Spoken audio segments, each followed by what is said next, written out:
मुंबईमध्ये दररोज कोणत्या ना कोणत्या अपघाताच्या बातम्या समोर येत असतात। त्यात सोमवारी रात्री कुर्ला येथे झालेल्या बस अपघाताने आता साऱ्या मुंबईकरांचे मन हादरून गेले आहे।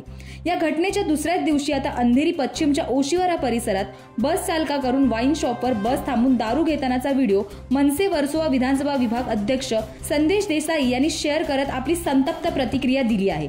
या व्हिडिओत बस चालक हा वाईन शॉपवर बस थांबवतो आणि दारू घेऊन पुन्हा बसच्या ड्रायव्हिंग सीटवर जाऊन बसतो आणि बस सुरू करून निघून जातो। या बसमध्ये प्रवासीही असल्याचे दिसून येत आहे।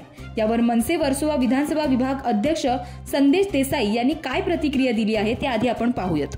वर्सोव्यामध्ये हा बीएसटी ड्रायव्हर काय करतोय? कुर्ला येथील मृतांना सरकारने 5-5 लाख रुपये जाहीर केले, परंतु बस थांबून दारू विकत घेईपर्यंत यांची मजल कशी जाते?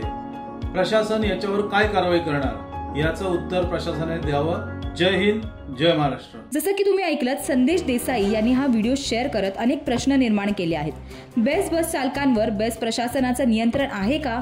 त्यासोबत या बेस्ट बस चालकावर आता काय कारवाई होणार असा प्रश्न त्यांनी प्रशासनाला विचारला आहे।